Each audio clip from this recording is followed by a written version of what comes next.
ভারতের তো পাশে ইরান সবসময় দাঁড়িয়েছে। সবসময় আমাদের কাছে কি থাকে, আসলে তো ভারতীয় মিডিয়া তো গদি মিডিয়া। তারপরে ইরাককে শেষ করলো, তার 25 বছর পরে এখন ইরানকে শেষ করতে চাইছে। এটাকে বলে সাম্রাজ্যবাদ। ওটা ইরান এককাট্টা হয়েছে দেশের ওপর আক্রমণ বলে। আমরা মনে করি ওটা সার্বভৌমত্বের উপর আক্রমণ। কোন দেশে কে হবে সেটা সেই দেশ ঠিক করবে, স্বাধীন দেশ। আমি পছন্দ করি না করি, আমেরিকার কোনো অধিকার নেই, ইসরায়েলের কোনো অধিকার নেই, কিন্তু আমাদের দেশের প্রধানমন্ত্রী সে ইসরায়েলে গেছেন, কোন একটা কথা বলছেন না। ইউএইতে বোমা পড়েছে সেটা বলছেন খারাপ, কিন্তু ওখানে রাষ্ট্রপ্রধান মারা গেল সেটা নিয়ে কোনো কমেন্ট করছেন না। সেখানে স্কুলের শিশু মারা গেল 180 জন, সেটা নিয়ে বলছেন না। এটা অপদার্থ প্রধানমন্ত্রী। আমেরিকার কোলে গিয়ে বসে গেছে, এপিস্টেন ফাইল। আমি জানি না এই বিজেপি আর এস মাথা ফাদার কে আছে। আমি জানতাম হিটলার আছে, জার্মান আছে, এখন দেখছি বাপ মা পাল্টে দিয়ে নেতানিয়াহু আর ট্রাম্পকে বলছে। ভারতের তো পাশে ইরান সবসময় দাঁড়িয়েছে। এখন আইওসি ইসলামিক যে অর্গানাইজেশন, এখানে সবসময় কাশ্মীরের প্রশ্নে অন্যান্য প্রশ্নে ইরান ভারতের পাশে দাঁড়িয়েছে।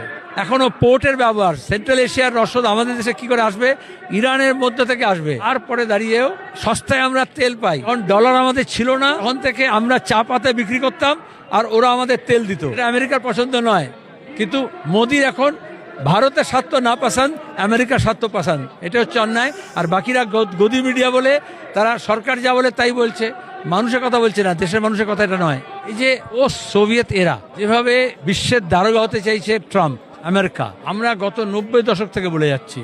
আমরা দেখেছি ভেনেজুয়েলায় গিয়ে কিরকম রাষ্ট্রপতি আর তার বউকে তুলে নিয়ে চলে আসে, কিরকম ইরাক ইরানের মধ্যে যুদ্ধ লাগিয়েছিল 10 বছর ধরে। তারপরে ইরাককে শেষ করলো, তার 25 বছর পরে এখন ইরানকে শেষ করতে চাইছে। এটাকে বলে সাম্রাজ্যবাদ। এবং যারা বলে মুসলিম ওয়ার্ল্ড, তাহলে সৌদি কি করছে, কাতার কি করছে, ইউএই কি করছে, তাহলে বুঝতে হবে রাজনীতিটা। আমরা দিয়াবাসে যাতে মার্কিনী ঘাঁটি না হয় সেজন্য লড়াই করেছিলাম বামপন্থীরা, তখন অনেকে মনে করতো না। কিন্তু এখন যখন ইরানের ওপর হামলা করেছে, ওদের টপ লিডার্স, মিলিটারি এবং সিভিল লিডার্সকে মেরে ফেলেছে, তখনও দাঁড়িয়ে ইরান কিন্তু রেজিস্ট করছে।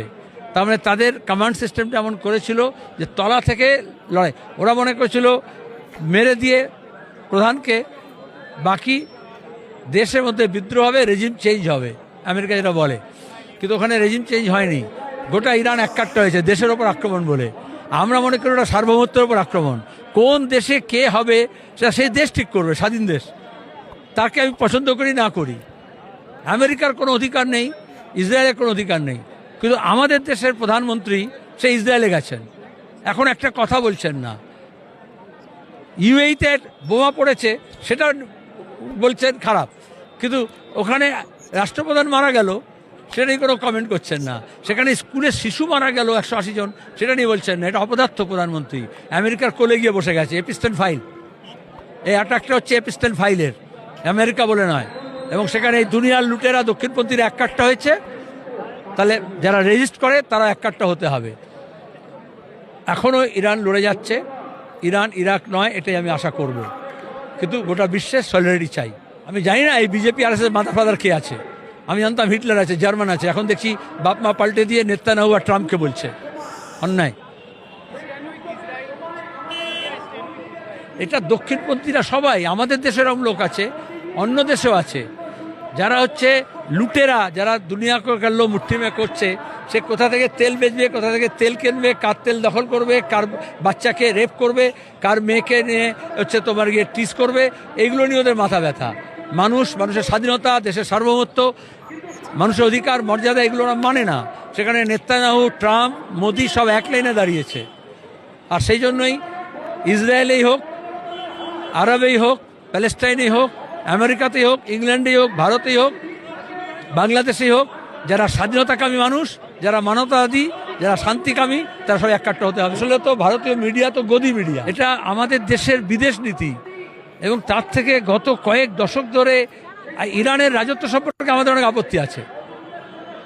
যেভাবে শিয়া সুন্নির নাম করে ইরাক ইরান লড়েছিল, সেটা আমাদের আপত্তি ছিল।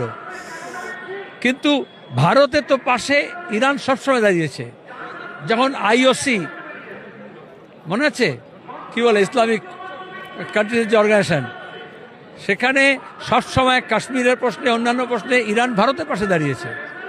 এখনও পোর্টের ব্যবহার, সেন্ট্রাল এশিয়ার রসদ আমাদের দেশে কি করে আসবে, ইরানের মধ্যে থেকে আসবে। তারপরে দাঁড়িয়েও সস্তায় আমরা তেল পাই। যখন ডলার আমাদের ছিল না, তখন থেকে আমরা চা পাতে বিক্রি করতাম আর ওরা আমাদের তেল দিত। সেটা আমেরিকার পছন্দ নয়, কিন্তু মোদির এখন ভারতের স্বার্থ না পাসান, আমেরিকার স্বার্থ পাসান, এটা হচ্ছে অন্যায়। আর বাকিরা গদি মিডিয়া বলে, তারা সরকার যা বলে তাই বলছে। মানুষের